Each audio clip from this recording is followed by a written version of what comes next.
Yeah, I do want to thank the organizers for shoehorning me into the program here at the last minute because it really is a great honor and a privilege and something I feel very strongly about that I have this opportunity to speak a little bit about my dear friend Russ Dilts, who passed away after sprinting up a hill on the job in the district of Bener Maria in Aceh in November of 2011, about a month and a half before his 60th birthday.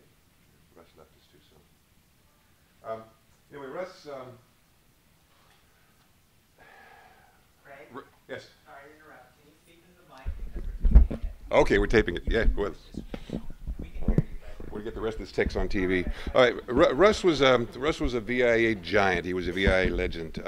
In many ways, he was not your typical VIA volunteer. I mean, he came to Stanford on an ROTC scholarship, which he subsequently jettisoned. But then, I mean, he rode a chopped Harley with suicide forks. Russ, he couldn't go out and be a volunteer until he went and worked in the canneries in Alaska to pay off his student loans. Russ was in no way, he had no truck with this sort of obsequious Sami Maon, more Javanese than the Javanese version of cultural sensitivity. Russ felt that people responded to authenticity. And if Russ was nothing else, he was deeply authentic. Russ and I both, we were class of 75 with Johnny. Something about class of 75, there were four of us that stuck around for years. Larry Fisher, Russ Dilts, myself. Ann Hawkins was an honorary member. She came a year later. Anyway, Russ and I were assigned to posts in South Sulawesi. Russ taught English in Makassar. I was an appropriate technologist. I was the king of pig shit in Tanah Toraja. Now, Makassar in those days, or Ujung Pandang as it was known at the time, was a challenging place. The people of Makassar are aggressively gregarious. They were very, very curious. They were very opinionated. They were very loud. No sense of personal space, and they wore me out. You know, and I spent a good deal of time, my first year or so in South Sulawesi, trying to figure out how to say in Indonesian, "Leave me alone." You know? And the fact is, there's no good way to say that in Indonesian. I mean, the best you can come, it sounds like a line in some Cengeng Indonesian pop song, but it doesn't make any sense. I mean, why? You know, if there are people, why would you possibly want to be alone? You know, it just, you know. Now, Russ took it. So while I'm working on that and not getting anywhere, I'm getting incredibly frustrated, Russ had a different approach. You know, Russ, he'd get a cup of coffee in the morning and he'd walk out and he'd greet his people. And he'd get a standing ovation. You know, Russ loved them and they loved him. You know, and that's something he kept going for the next 30 years. And a lesson that took me almost those entire 30 years to learn. But it was a beautiful thing to see. Now, anyway, after a year there, Russ became the VIA coordinator in Jakarta. And he brought considerable energy to that post, and he rationalized it, he regularized it, he stabilized it. All the subsequent coordinators after Russ actually had a place to live, and they had a job description. And he brought some new directions to VIA, some new connections. He sort of started up the whole concept of the English language resource posts and things. He was a major influence on the organization. And Russ was really the face and the soul of VIA Indonesia for the next decade or more. You know, and many, many people came into contact with him. There are many people in this room who were blessed by having met Russ. After that year,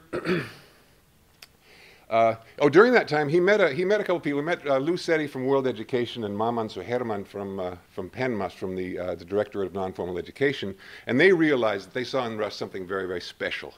And they were putting together a project, a little pilot, that was going to pilot innovative non-formal education learning approaches that then would be taken up by a big World Bank project that was coming online. It was called USPI, the Learning Resources, the Learning Innovations Utilization Unit.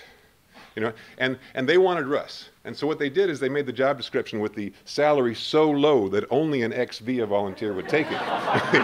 You see? And so Russ became the project manager of the USPI project. And VIA helped me actually secure another volunteer situation at the end of my 2 years in Toraja. I was at the Development Technology Center in Bandung.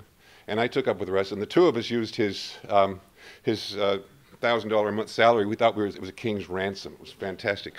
Now, this was a time of tremendous ferment, you know, of intellectual ferment, political ferment, the creation of new identities. I submit, you know, because we brought together, there was the beginnings of NGOs. People I was working with went on to found WALHI and the Indonesian NGO movement and the Pesantren program.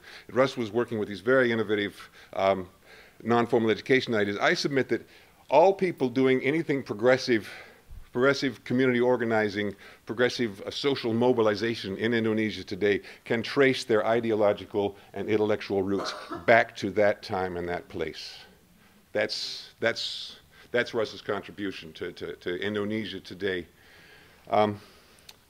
Now, he went on, returned to the United States, got a PhD, went back. His next major contribution was he headed up a 13-year program with FAO on integrated pest management and piloted the farmer field school model, which basically turned agricultural extension on its head.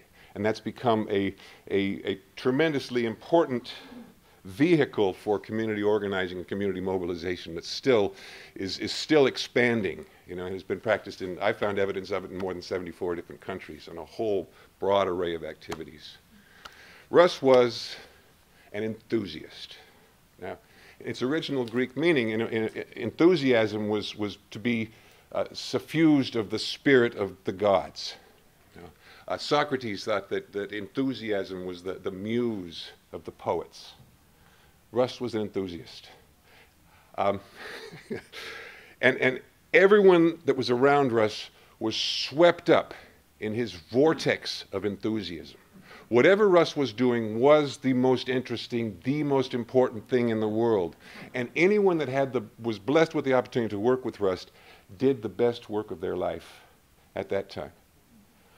I am who I am because, you know, of the years that I spent as a friend of Russ Dilts, you know, and I think there are many people in this room that can share that, you know, and for that I'm extremely grateful. And to VIA for bringing us together, I can't begin to express my gratitude. So thank you.